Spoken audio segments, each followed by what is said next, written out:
Hello, this is Rochelle Agatha, and this is the MyBizLab Overview lecture for Business 100, both sections I'm teaching, whether it's the long section or the 8-week. Please note that if I accidentally say My Accounting Lab, I don't mean to do that. I teach My Accounting Lab a lot too, and they are all done in the same platform. So what you need to do first is I want you to go and watch the Pearson registration videos. There's a version 1 and a version 2 on my website. They say the same thing. They're just from a different frame of reference. These will show you how to register with MyBizLab. You can register with the access that you got with your book if you bought the bundle at the bookstore, or you can have your credit card handy and just purchase the ebook and the access directly from Pearson once you start to register. So watch those two videos first before you do anything else.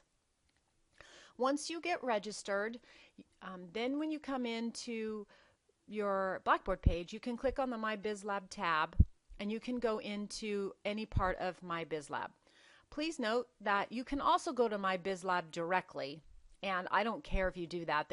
I'm going to sync the grades one way or the other.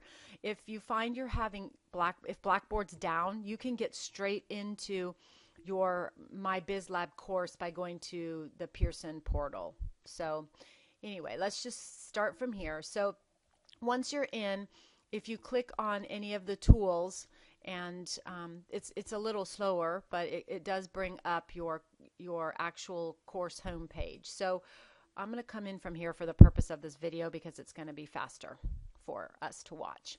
So once you get into your course, you won't see instructor tools. You're going to see assignments, study plan, results, e-text, and a library. I have all of your assignments set up in Do Homework, and notice here it tells me my pop-up's on, so mine is not on, so I'm going to say okay. I'm in Internet Explorer, and I typically use Chrome, but since I'm doing videos, I'm in Internet Explorer. I would use Chrome or Safari if you're running Safari on a Mac, because you don't seem to have as many problems. Once you get in, let's go to the course home. The course home talks about your purchase options. Please run your browser check. That will help you make sure that your pop-ups are off and whatnot. And you can check out the purchase options here too. There is a calendar that shows when everything's due, which will be the same as the course calendar that I gave you. But basically you're going to be doing your homework in here. So you're going to have a chapter for everything that is due. So you'll notice that there's a chapter 2 and a chapter 2 media, and a chapter 3 and a chapter 3 media. I have these set up on purpose this way so that you can go in, and the media chapters, I'm just going to open one. The media chapters are some interactive lectures, there's some videos, some simulations.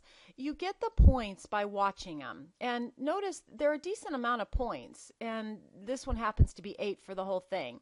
So you open them up and you watch it. And besides reading the book and listening to, reading the book and taking notes, these interactive lectures are going to help you through some of the hard parts.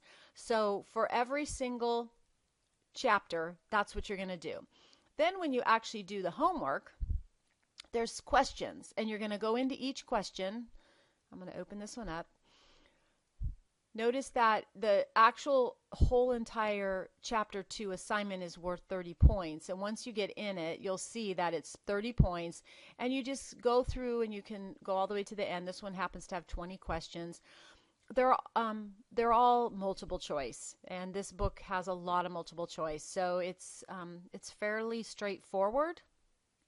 And you just click the one you want and you say save. You can check your answer, but if you check your answer too many times, it's going to force you out and make you start the whole homework over again.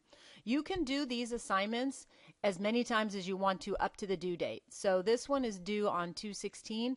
You could do this as many times as you want and keep trying to get 100%, and that is what I'm expecting you to do. And once you're all done and you say okay, it submits it. Let's talk about the study. Oh, if you click on take a quiz or a test, right now there's nothing built because I haven't built any homeworks any exams, so there's nothing there. But you can go to the study plan and you can practice. So for each chapter, there are practice problems and quiz me's, so you can do these, and this is extra help for you. So I suggest you do that.